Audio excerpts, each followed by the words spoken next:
우즈베키스탄이 난리 났습니다.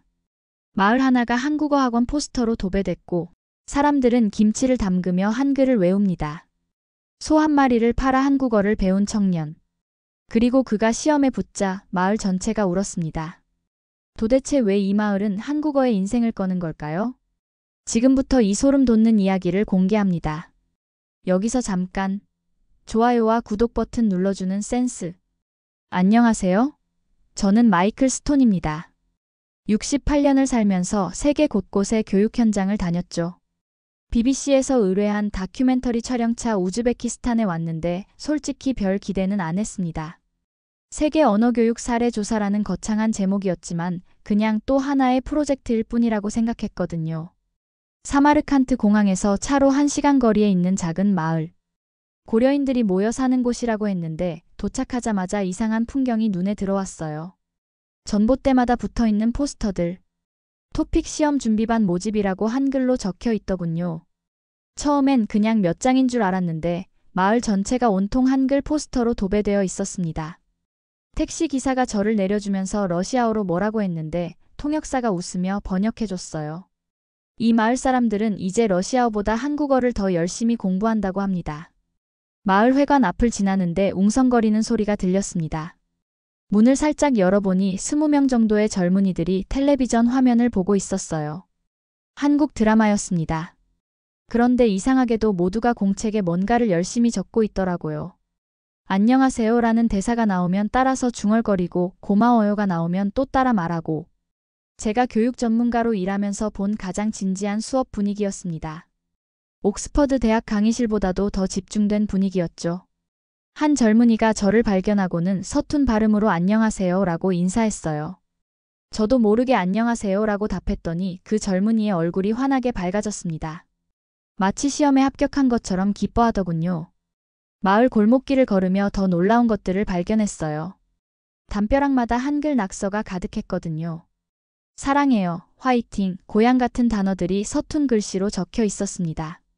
심지어 상점 간판도 우즈베크어 밑에 한글이 작게 적혀 있었어요. 아이들이 놀이터에서 놀면서도 안녕이라고 인사하더군요. 이때까지만 해도 단순한 민족 정체성 회복 운동이라고 생각했습니다. 고려인 3세대들이 조상의 언어를 되찾으려는 노력 정도로 말이죠. 하지만 곧 제 생각이 완전히 틀렸다는 걸 깨달았어요. 마을 이장이 소개해준 갈리나 할머니를 만났을 때였습니다. 70대 후반의 할머니는 제게 차 한 잔을 건네며 유창한 러시아어로 말씀하시더군요. 통역사를 통해 들은 할머니의 말씀이 충격적이었어요. 우리 아버진 한글 성경을 찢어서 벽 틈에 숨겼어요. 들키면 죽는 줄 알았거든요. 할머니의 눈빛이 갑자기 반짝였습니다. 마치 비밀을 털어놓는 것처럼 목소리가 작아졌어요. 근데 지금은 우리 손자들이 김치를 담가요. 참 희한하죠? 그 순간 저는 깨달았습니다.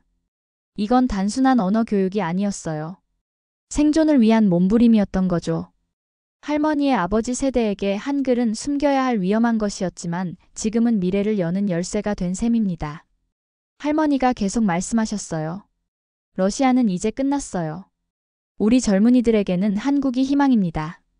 해가 지자 마을 전체에서 한국어 공부하는 소리가 들려왔어요. 이 집 저 집에서 발음 연습하는 소리, 단어 외우는 소리가 새벽까지 이어졌습니다. 마을 전체가 하나의 거대한 교실이 된 것 같았어요. 저는 그날 밤 숙소에서 오랫동안 잠들지 못했어요. 평생 언어를 단순한 의사소통 도구나 기술로만 생각해왔는데 여기서는 언어가 희망 그 자체였거든요. 내일부터 본격적으로 이 마을 사람들의 이야기를 들어봐야겠다고 다짐했습니다. 다음 날 새벽 5시 저는 이상한 소리에 잠에서 깼습니다. 멀리서 들려오는 라디오 소리였어요. 한국어로 뉴스를 읽는 목소리가 새벽 공기를 가르고 있었죠. 누가 이렇게 이른 시간에 라디오를 듣는 걸까 궁금해서 소리를 따라 걸어갔습니다. 마을 끝자락에 있는 작은 농가였어요. 마당에서 한 청년이 삽질을 하면서 라디오를 듣고 있더군요. 한 손에는 삽을, 다른 한 손에는 공책을 들고 말이죠. 뉴스에서 모르는 단어가 나올 때마다 삽질을 멈추고 공책에 뭔가를 적었습니다. 저기요라고 말을 걸자 청년이 깜짝 놀라며 돌아봤어요. 19살 정도로 보이는 수척한 얼굴이었습니다. 서툰 한국어로 인사하더군요. 안녕하세요. 저는 아지즈예요. 아지즈였습니다. 마을 사람들이 입을 모아 칭찬하던 바로 그 청년이었죠. 새벽 5시부터 농사일을 하면서도 한국어 공부를 놓지 않는다고 했는데 직접 보니 정말이었어요. 왜 이렇게 일찍 일어나서 공부해요? 라고 물었더니 아지즈가 수줍게 웃었습니다. 낮에는 학원 가야 해서요. 밤에는 너무 피곤하고요. 아지즈의 하루 일정을 들어보니 놀라웠습니다. 새벽 5시부터 8시까지 농사일, 9시부터 오후 4시까지 한국어 학원, 저녁에는 집에서 드라마 시청과 단어 암기. 하루 17시간을 한국어와 함께 살고 있었던 거예요. 힘들지 않아요? 아지즈가 잠시 망설이더니 대답했습니다. 전 한국어가 무기라고 생각해요. 제 인생에서 유일한 무기예요. 그 말을 듣는 순간 가슴이 뭉클했어요. 영국에서 태어나 평생 영어의 특권을 누리며 살아온 저에게는 상상할 수 없는 절박함이었거든요. 아지즈의 아버지 카림을 만났을 때 더 큰 충격을 받았습니다. 50대 중반의 카림은 손이 거칠고 얼굴이 깊게 패인 전형적인 농부였어요. 그런데 아들 이야기만 나오면 눈빛이 달라졌습니다. 우리가 소 한 마리를 팔았어요. 아지즈 학원비 때문에요. 카림의 목소리에는 자랑과 걱정이 동시에 담겨 있었습니다. 소 한 마리는 이 가정의 1년 수입과 맞먹는 재산이었거든요. 그걸 아들의 한국어 교육에 투자한 거였죠. 후회하지 않으세요? 라고 물었더니 카림이 단호하게 고개를 저었어요. 아지즈가 성공하면 우리 가족뿐만 아니라 마을 전체가 살아납니다. 마을 사람들도 같은 생각이었어요. 길에서 만난 아주머니들은 아지즈 이야기만 나오면 흥분했습니다. 이 아이 하나 한국 가면 우리 마을이 살아납니다. 아지즈가 성공해서 다른 아이들에게도 길을 열어줄 거예요. 저는 아지즈를 더 자세히 관찰하기 시작했어요. 학원에서 수업을 듣는 모습, 집에서 복습하는 모습, 친구들과 한국어로 대화 연습하는 모습까지 카메라에 담았습니다. 가장 인상적이었던 건 아지즈의 공부 공간이었어요. 집 뒤편 농기구 창고 한 구석에 작은 책상을 놓고 공부하고 있었거든요. 낡은 라디오 옆에는 손으로 필사한 한글 노트가 수북이 쌓여 있었습니다. 모두 아지즈가 직접 쓴 거였어요. 책이 비싸서 다 손으로 베껴 썼어요. 라고 아지즈가 부끄럽게 말했습니다. 노트를 펼쳐보니 정성스럽게 쓴 한글들이 빼곡했어요. 안녕하세요부터 시작해서 복잡한 문법까지 모든 걸 손으로 적어가며 외웠던 거죠. 몇몇 페이지는 너무 많이 펼쳐봐서 너덜너덜해져 있었습니다. 아지즈의 어머니 파리다도 아들을 위해 김치 담그는 법을 배우고 있었어요. 한국 문화를 이해해야 아들에게 도움이 될 거라고 생각해서였죠. 처음 먹어본 김치에 얼굴을 찌푸리면서도 아지즈를 위해서라며 계속 연습하는 모습이 감동적이었습니다. 그날 저녁 아지즈와 마지막 대화를 나눴을 때 아지즈가 조용히 말했어요. 선생님, 저희 마을 사람들이 저한테 기대를 많이 해요. 부담스럽기도 하지만 그만큼 열심히 해야죠. 아지즈의 눈에는 19살 청년답지 않은 무거운 책임감이 담겨 있었습니다. 한 사람의 꿈이 아니라 마을 전체의 희망을 짊어지고 있는 모습이었어요. 아지즈의 이야기를 듣고 있던 중에 갑자기 뒤에서 날카로운 목소리가 들렸습니다. 또 그 얘기네. 지겨워 죽겠다. 돌아보니 27살 정도의 남자가 서 있었어요. 아지즈와 닮은 얼굴이었지만 표정이 전혀 달랐습니다. 냉소적이고 피곤해 보였죠. 아지즈가 당황하며 소개했어요. 제 형 자밀이에요. 자밀은 저를 보더니 비웃듯이 말했습니다. 외국인이 또 왔네. 우리 동생 신동 이야기 들으러 온 거야? 분위기가 급격히 차가워졌어요. 아지즈가 형에게 뭐라고 말하려다가 그만뒀습니다. 자밀은 계속해서 독설을 퍼부었죠. 너도 가봐야 똑같아. 한국이든 뭐든 다 거기서 거기야. 저는 자밀의 과거 이야기를 들어봐야겠다고 생각했어요. 마을 사람들에게 물어보니 자밀의 사연이 나왔습니다. 5년 전 러시아 모스크바 건설 현장에 취업했었다고 해요. 당시만 해도 마을의 희망이었죠. 첫 번째로 해외에 나간 청년이었거든요. 하지만 6개월 만에 부상을 당해서 돌아왔습니다. 게다가 임금도 제대로 못 받았어요. 러시아어를 제대로 못해서 사기를 당한 거였죠. 왼쪽 어깨에는 아직도 그때 다친 흉터가 남아 있었습니다. 자밀을 따로 만나서 이야기를 들어봤어요. 처음엔 말을 하려고 하지 않더니 술 한잔하고 나서야 입을 열었습니다. 나도 처음엔 희망 있었어. 러시아 가서 돈 벌어서 가족 먹여 살리겠다고 했지. 자밀의 목소리에는 깊은 상처가 담겨 있었어요. 근데 현실은 달랐어. 언어 못하면 호구 취급당해. 계약서도 못 읽고 항의도 못하고. 자밀이 계속 말했습니다. 동생은 나보다 똑똑하긴 해. 하지만 결국 똑같을 거야. 외국인은 외국인이니까. 그때 아지즈가 나타났어요. 형의 말을 다 들었는지 조용히 말했습니다. 형은 그랬지만 전 달라요. 자밀이 웃으며 고개를 저었어요. 뭐가 달라? 너도 가서 당해보면 알아. 전 한국어를 완벽하게 배울 거예요. 그리고 한국 문화도 다 이해할 거고요. 자밀의 표정이 순간 일그러졌습니다. 완벽하게? 웃기지 마. 넌 아직 뭘 모르는구나. 두 형제가 말다툼을 하려는 순간 아버지 카림이 나타났어요. 카림은 두 아들을 번갈아 보더니 조용히 말했습니다. 자밀아, 네가 실패한 건 맞다. 하지만 그게 내 잘못만은 아니야. 카림의 목소리는 단호했지만 따뜻했어요. 너는 준비 없이 갔잖니? 언어도 못하고 문화도 모르고. 하지만 아지즈는 다르다. 자밀이 아버지를 쳐다봤습니다. 카림이 계속 말했어요. 사람이 실패한 거지 길이 실패한 건 아니지 않냐? 그 말을 듣고 자밀의 표정이 조금씩 변했어요. 여전히 회의적이었지만 적어도 적대적이지는 않았습니다. 저는 그날 밤 자밀과 더 긴 대화를 나눴어요. 자밀의 상처가 얼마나 깊은지 알 수 있었습니다. 러시아에서 당한 모욕과 배신감이 아직도 생생했거든요. 동생이 성공하길 바라긴 해요. 하지만 현실적으로 생각해보면 자밀이 말을 잇지 못했어요. 희망을 품고 싶지만 또 실망할까봐 두려운 거였죠. 그래도 동생만큼은 다르게 되길 바랍니다. 자밀의 마지막 말에는 복잡한 감정이 섞여 있었어요. 질투와 걱정, 그리고 작은 희망까지. 다음 날 아침 아지즈가 평소보다 더 일찍 일어나서 공부하는 모습을 봤습니다. 형과의 대화가 오히려 아지즈에게 더 큰 동기가 된 것 같았어요. 라디오 볼륨을 더 크게 틀고 단어 암기도 더 열심히 하고 있었습니다. 형 말이 틀린 건 아니에요 라고 아지즈가 말했습니다. 하지만 전 형보다 더 준비할 거예요. 실패하지 않을 만큼 완벽하세요.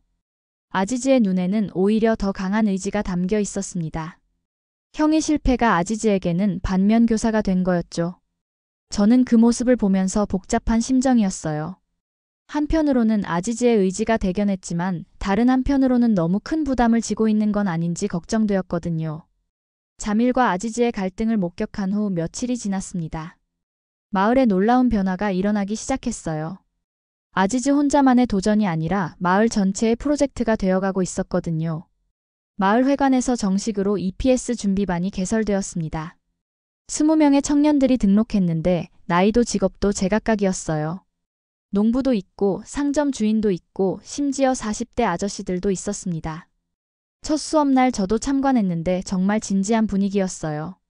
선생님은 마을에서 가장 한국어를 잘하는 30대 여성 나디아였습니다. 나디아는 5년 전 한국에서 1년간 일한 경험이 있었거든요. 여러분, 한국어는 존댓말이 중요해요 라고 나디아가 설명했습니다. 학생들이 일제히 네, 선생님이라고 따라했어요. 발음이 어색했지만 열정은 대단했습니다. 가장 재미있었던 건 김치 담그기 체험이었어요. 마을 아주머니들이 직접 나서서 청년들에게 김치 만드는 법을 가르쳐줬거든요. 처음엔 냄새에 얼굴을 찌푸리던 청년들이 점차 적응해가는 모습이 흥미로웠습니다. 아지즈가 김치를 맛보더니 맛있어요 라고 한국어로 말했어요. 다른 친구들도 따라서 맛있어요를 연발했습니다. 김치 담그는 동안 내내 한국어 단어들이 오갔어요. 배추, 고춧가루, 마늘 같은 단어들을 외우면서 실제로 만져보고 냄새도 맡고. 이런 식으로 배우는 한국어는 책에서 배우는 것과는 차원이 달랐습니다. 일주일 후에는 BTS 댄스 수업도 열렸어요. 마을의 10대 아이들이 선생님이 되어서 20대 형들에게 춤을 가르쳐주는 진풍경이었죠. 아지즈도 처음엔 부끄러워했지만 곧 열심히 따라했습니다. 다이너마이트 노래에 맞춰 춤을 추면서 자연스럽게 영어 단어들도 익히고 한국 문화도 체험하는 거였어요. 아이들이 오빠, 이렇게 해요라고 가르쳐주면 청년들이 고마워라고 답하고. 마을 전체가 하나의 큰 교실 같았습니다. 갈리나 할머니도 적극적으로 참여하셨어요. 할머니는 역사 수업을 자원봉사로 맡으셨거든요. 고려인의 역사와 한국의 현대사를 연결해서 설명해 주셨습니다. 우리 할아버지들이 1937년에 중앙아시아로 강제 이주당했을 때만 해도 한국은 가난한 나라였어요. 라고 할머니가 말씀하셨습니다. 하지만 지금은 어때요? 전 세계 사람들이 한국 문화를 배우고 싶어 해요. 할머니의 말씀을 들으며 청년들의 눈빛이 반짝였어요. 자신들이 배우는 언어가 얼마나 가치 있는 것인지 실감하는 것 같았습니다. 저는 이 모든 과정을 카메라에 담으면서 점점 흥미로워졌어요. 처음엔 단순한 언어 교육 현장이라고 생각했는데 실제로는 마을 공동체 전체의 변화 과정이었거든요. 가장 인상적이었던 건 발음 따라쓰기 대회였습니다. 마을 회관에 30여 명이 모여서 한국어 발음 대회를 열었어요. 나디아 선생님이 한국어 문장을 읽어주면 참가자들이 받아쓰는 방식이었습니다. 안녕하십니까? 저는 김민수입니다. 이런 기본 문장부터 시작해서 점점 어려운 문장으로 넘어갔어요. 사람들이 연필을 꾹꾹 눌러가며 한글을 썼습니다. 틀려도 괜찮다는 분위기였지만 모두가 진지했어요. 결과 발표 시간에 1등을 한 사람은 놀랍게도 아지즈였습니다. 상장을 받는 아지즈의 얼굴은 정말 환했어요. 마을 사람들이 박수를 치며 축하해줬습니다. 축하해요라고 한국어로 인사하는 사람들, 고마워요라고 대답하는 아지즈. 그 순간 마을 전체가 하나가 된 것 같았습니다. 시상식이 끝나고 집으로 돌아가는 길에 자밀을 만났어요. 자밀은 멀리서 시상식을 지켜보고 있었더군요. 동생이 상을 받는 모습을 보면서 복잡한 표정을 짓고 있었습니다. 축하하러 가지 않아요? 라고 물었더니 자밀이 고개를 저었어요. 아직은 아니야. 하지만 동생이 잘하고 있는 것 같아서 다행이야. 자밀의 목소리에는 예전보다 부드러운 톤이 섞여 있었습니다. 여전히 회의적이었지만 조금씩 마음이 열리고 있는 것 같았어요. 그날 밤 아지즈는 상장을 들고 집에 돌아왔습니다. 가족들이 모두 나와서 아지즈를 축하해줬어요. 아버지 카림의 얼굴에는 자랑스러운 미소가 가득했습니다. 마을 전체가 교실이 되어가는 모습을 보면서 저는 깨달았어요. 이건 단순한 개인의 성공 스토리가 아니라 공동체 전체의 변화 이야기였다는 걸 말이죠.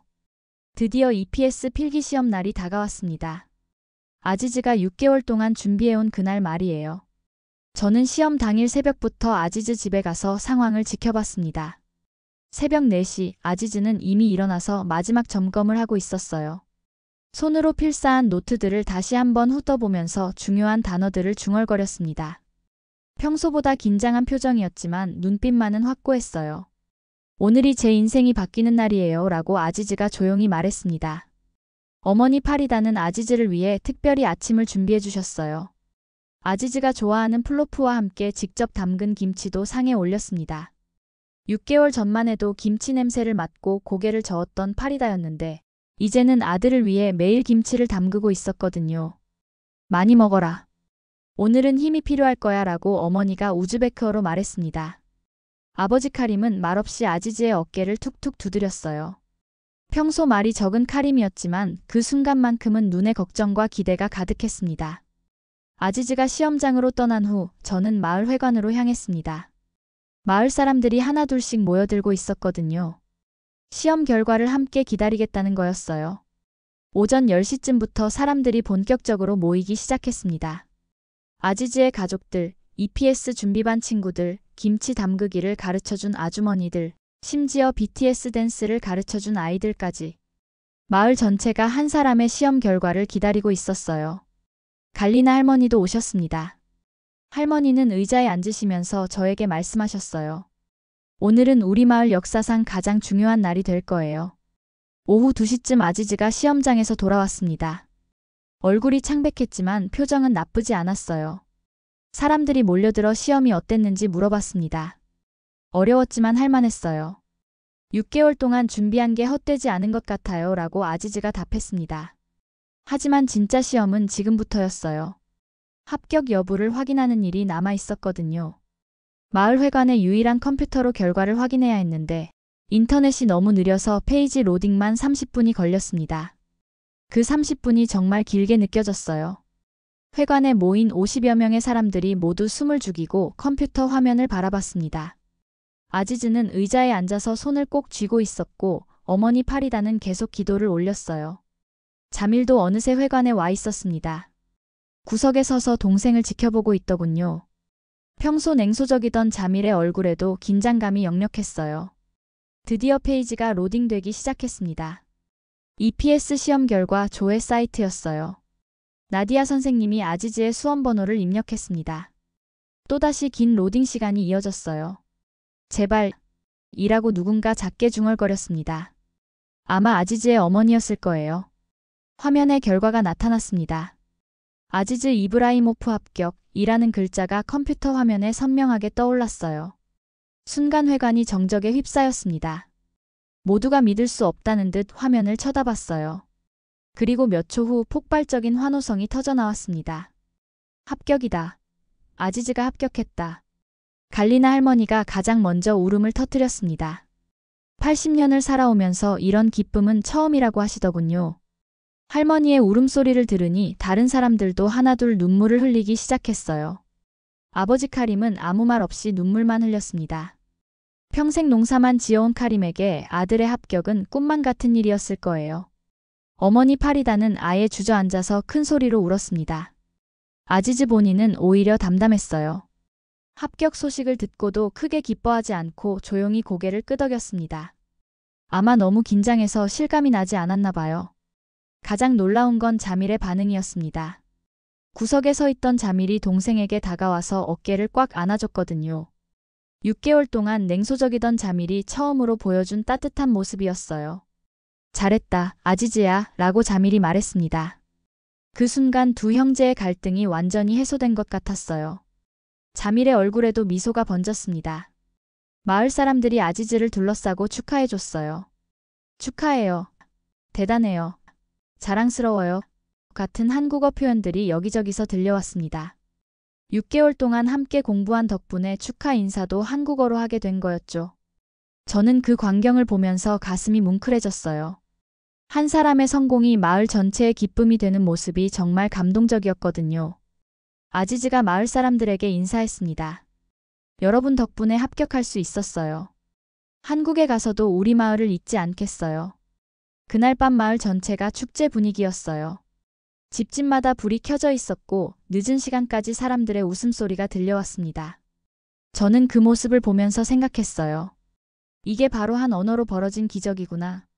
몇 달 후 저는 BBC 업무차 한국에 출장을 왔습니다. 서울 외곽에 있는 EPS 교육센터에 들렀는데 놀라운 우연이 일어났죠. 복도를 걷다가 익숙한 얼굴을 발견한 거였습니다.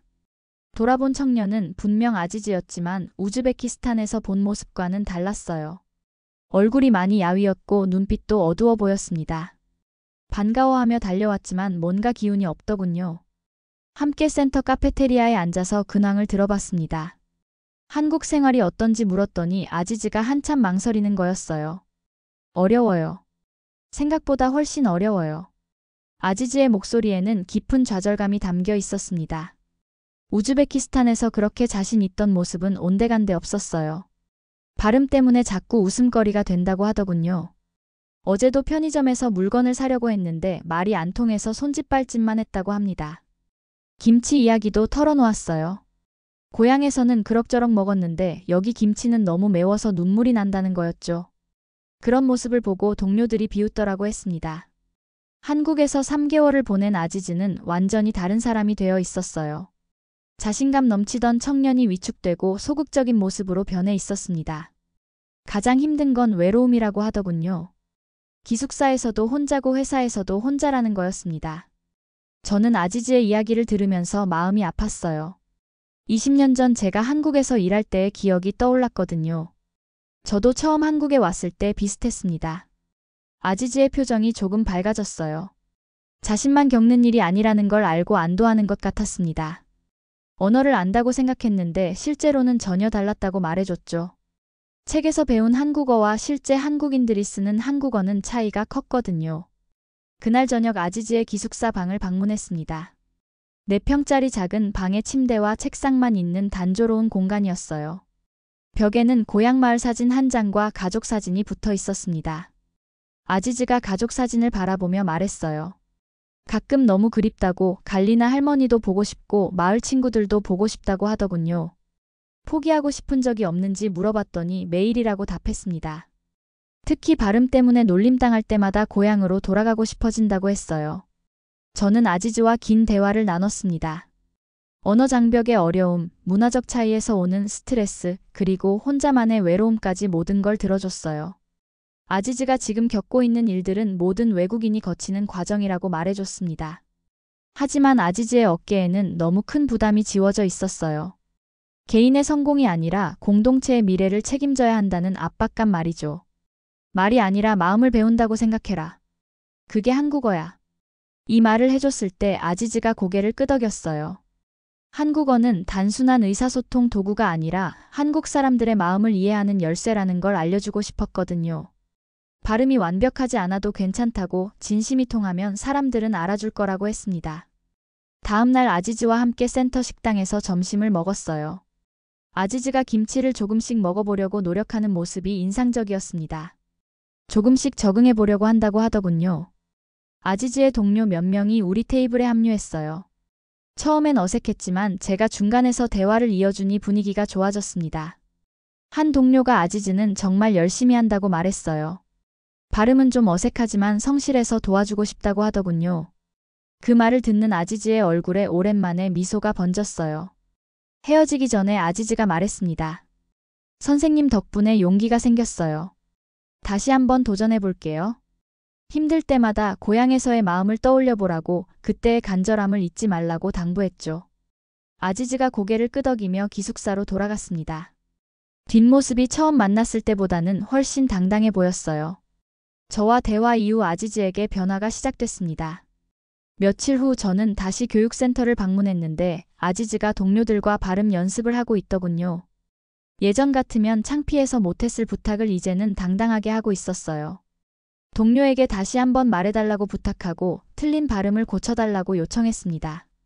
동료도 기꺼이 도와주는 분위기였죠. 그때 고향에서 편지가 도착했습니다. 형 자밀이 보낸 편지였어요. 아지즈가 편지를 읽는 모습을 지켜봤는데 얼굴 표정이 점점 밝아지더군요. 자밀의 편지에는 동생을 향한 격려가 담겨 있었습니다. 동생이 한국에서 어려움을 겪고 있다는 소식을 들었다는 것, 그리고 자신도 예전에 러시아에서 비슷한 경험을 했다는 이야기였어요. 편지 마지막 부분이 특히 인상적이었습니다. 너만큼 진심인 사람은 없었다. 그건 어디 가도 통한다. 그동안 냉소적이던 자밀이 동생을 위해 마음을 열고 쓴 편지였죠. 형의 인정과 격려가 아지즈에게 큰 힘이 되었어요. 아지즈는 그 편지를 받고 큰 용기를 얻었습니다. 며칠 후 회사에서 외국인 직원들을 위한 스피치 대회가 열린다는 공지가 나왔는데 아지즈가 출전을 결심한 거였어요. 연설 준비 과정에서 갈리나 할머니와 영상통화를 했습니다. 할머니는 아지즈의 모습을 보고 기뻐하셨어요. 많이 늘었다고, 얼굴도 좋아 보인다고 하시더군요. 갈리나 할머니의 말씀이 특히 감동적이었습니다. 넌 고려인의 말을 다시 이은 아이야. 그 누구보다 잘하고 있어. 할머니의 말씀을 듣고 아지즈의 눈에 눈물이 맺혔어요. 자신이 단순히 개인의 성공을 위해서가 아니라 역사적 의미를 이어가고 있다는 걸 깨달은 거였죠. 스피치 대회 당일이 다가왔습니다. 아지즈는 며칠 전부터 긴장한 모습이었어요. 연설문을 외우면서도 발음을 계속 점검했습니다. 대회 당일 아침 아지즈와 함께 아침을 먹으면서 마지막 격려를 해줬어요. 긴장하지 말고 마음을 전하라고, 완벽한 발음보다 진심이 더 중요하다고 말해줬습니다. 스피치 대회장에는 회사 직원들과 외국인 동료들이 모여 있었어요. 아지즈의 순서가 되자 많은 사람들이 박수를 쳐줬습니다. 평소 성실한 모습을 보여준 덕분이었죠. 아지즈가 무대에 올라섰어요. 처음엔 떨리는 목소리였지만 점점 안정을 찾아갔습니다. 고향 마을에서의 꿈, 가족의 희생, 그리고 한국에서의 어려움까지 차근차근 이야기했어요. 특히 연설 중간에 나온 말이 인상적이었습니다. 저는 소를 팔고 언어를 샀습니다. 그리고 이제 그 언어로 마을을 바꾸고 싶습니다. 청중들이 숨을 죽이고 들었어요. 아지즈의 진솔한 이야기에 감동받는 분위기였습니다. 연설이 끝나고 박수가 터져나왔어요. 몇몇 동료들은 눈물을 흘리기까지 했습니다. 아지즈의 이야기가 많은 사람들의 마음을 움직인 거였죠. 결과 발표에서 아지즈가 3등을 차지했습니다. 1등은 아니었지만 아지즈에게는 그것만으로도 큰 성취였어요. 무엇보다 자신의 이야기를 당당하게 전할 수 있었다는 것이 의미가 컸죠. 시상식 후 여러 동료들이 아지즈에게 다가와서 축하해줬어요. 정말 감동적이었다고 앞으로 한국어 연습할 때 도와주겠다고 했습니다. 동료들의 반응을 보며 아지즈는 더 이상 혼자가 아니라는 걸 깨달았어요. 진심을 전하니 사람들이 마음을 열어준 거였습니다. 그날 밤 아지즈가 고향에 전화를 걸었습니다. 가족들에게 스피치 대회 이야기를 들려주면서 목소리가 한층 밝아져 있었어요. 저는 그 모습을 보면서 생각했습니다. 아지즈가 진정으로 다시 일어섰구나. 아지즈의 스피치 대회 이후 몇 개월이 흘렀습니다. 저는 다큐멘터리 편집을 위해 다시 한국을 방문했어요. 아지즈가 어떻게 지내고 있는지 궁금했죠. 교육센터에서 만난 아지즈는 완전히 달라져 있었습니다. 표정도 밝아졌고 한국어 실력도 눈에 띄게 늘어 있었어요. 무엇보다 자신감이 넘쳤습니다. 아지즈가 회사에서 멘토 역할을 맡게 됐다고 자랑스럽게 말했어요. 새로 온 외국인 직원들을 도와주는 일이었습니다. 자신이 겪었던 어려움을 바탕으로 후배들에게 조언을 해주는 거였죠. 더 놀라운 소식이 있었어요. 아지즈가 고향 마을 아이들을 위한 온라인 한국어 수업을 시작했다는 거였습니다. 매주 토요일마다 화상회의로 수업을 진행하고 있었죠. 어떻게 그런 생각을 하게 됐는지 물어봤더니 아지즈가 웃으며 대답했습니다. 자신이 받은 도움을 돌려주고 싶었다고, 그리고 마을 아이들에게도 희망을 주고 싶었다고 했어요. 아지즈의 온라인 수업 현장을 직접 볼 수 있었습니다. 컴퓨터 화면 너머로 고향 마을 아이들이 보였어요. 10명 정도의 아이들이 열심히 한국어를 따라 읽고 있었습니다. 아지즈가 인사하자 아이들이 일제히 따라했어요. 발음이 서툴렀지만 열정만큼은 대단했습니다. 수업 중간에 한 아이가 질문했어요. 오빠, 한국어 배우면 정말 한국에 갈 수 있어요? 아지즈가 따뜻하게 답했습니다. 그럼요. 저처럼 열심히 하면 누구든 갈 수 있어요. 아이들의 눈이 반짝였어요. 아지즈를 통해 꿈을 키우고 있는 모습이었습니다. 수업이 끝나고 갈리나 할머니가 화면에 나타나셨어요. 할머니는 아지즈를 보며 흐뭇하게 웃으셨습니다. 우리 아지즈가 이제 선생님이 됐다고 말씀하시더군요. 저는 이 모든 과정을 카메라에 담으면서 감동받았어요. 한 사람의 성공이 다른 사람들에게 희망을 전하는 모습을 보는 것 같았거든요. 다큐멘터리 제작도 막바지에 이르렀습니다. 마지막 촬영을 위해 다시 우즈베키스탄을 방문했어요. 9개월 만에 돌아온 마을은 또 한 번 놀라운 변화를 보여줬습니다. 마을 회관에는 아지즈 한국어 교실이라는 간판이 걸려 있었어요. 아지즈의 성공에 힘입어 마을 차원에서 한국어 교육을 확대한 거였습니다. 30명이 넘는 청년들이 EPS 시험을 준비하고 있었어요. 아지즈가 만든 교재와 학습법을 활용해서 말이죠. 마을 전체가 하나의 거대한 한국어 학습 공동체가 되어 있었습니다. 자밀도 만났어요. 형은 이제 한국어 교실 운영을 도우며 동생을 적극 지원하고 있었습니다. 동생이 정말 대단하다고 처음엔 의심했는데 이제는 자신도 한국어를 배우고 있다고 했어요. 자밀의 변화된 모습이 인상적이었어요. 냉소적이던 과거는 온데간데 없고 이제는 마을의 미래를 함께 고민하는 모습이었습니다. 마을 사람들과 함께 마지막 인터뷰를 진행했습니다. 카림 아버지는 아들에 대한 자랑으로 가득했어요. 아지즈 덕분에 우리 마을이 완전히 바뀌었다고, 이제 아이들이 꿈을 갖게 됐다고 했습니다. 파리다 어머니도 뿌듯해했어요. 소 한 마리 판 게 이렇게 큰 결과를 가져올 줄 몰랐다고 하시더군요. 갈리나 할머니의 마지막 말씀이 특히 의미 깊었어요. 우리가 잃었던 언어를 아이들이 다시 찾아주었다고, 이제 한국어는 우리의 미래라고 하셨습니다. 저는 다큐멘터리의 클로징 나레이션을 녹음했습니다. 나는 한마을이 언어 하나로 다시 살아나는 기적을 보았다. 그리고 그 기적은 한국어였다. 마지막 장면으로 마을 아이들이 아지즈의 온라인 수업을 보며 외치는 모습을 담았어요. 안녕하세요. 우리는 한국의 친구입니다. 아이들의 순수한 목소리가 마을 전체에 울려 퍼졌습니다. 그 순간 저는 깨달았어요. 언어는 단순한 의사소통 도구가 아니라 사람과 사람을 잇는 다리라는 걸 말입니다. 마을이 완전히 바뀌었습니다. 이제 아이들이 꿈을 갖게 됐어요. 파리다 어머니도 뿌듯해했습니다. 소 한 마리 판 게 이렇게 큰 결과를 가져올 줄 몰랐어요. 갈리나 할머니의 마지막 말씀이 특히 의미 깊었어요. 우리가 잃었던 언어를 아이들이 다시 찾아주었어요. 이제 한국어는 우리의 미래입니다. 저는 다큐멘터리의 클로징 나레이션을 녹음했습니다. 나는 한마을이 언어 하나로 다시 살아나는 기적을 보았다. 그리고 그 기적은 한국어였다. 마지막 장면으로 마을 아이들이 아지즈의 온라인 수업을 보며 외치는 모습을 담았어요. 안녕하세요. 우리는 한국의 친구입니다. 아이들의 순수한 목소리가 마을 전체에 울려 퍼졌습니다. 그 순간 저는 깨달았어요. 언어는 단순한 의사소통 도구가 아니라 사람과 사람을 잇는 다리라는 걸 말입니다. 이 다큐멘터리를 통해 많은 사람들이 언어의 진정한 힘을 느꼈으면 좋겠어요. 그리고 아지즈처럼 꿈을 포기하지 않는 사람들에게 희망을 주었으면 합니다. 오늘의 사연은 어떠셨나요? 이번 영상을 어떻게 생각하시는지 댓글로 의견을 남겨주시고 좋아요를 눌러주세요. 다음에도 더 흥미진진한 사연으로 찾아뵙겠습니다. 여러분의 사연 제작소 감동 나누기였습니다. 감사합니다.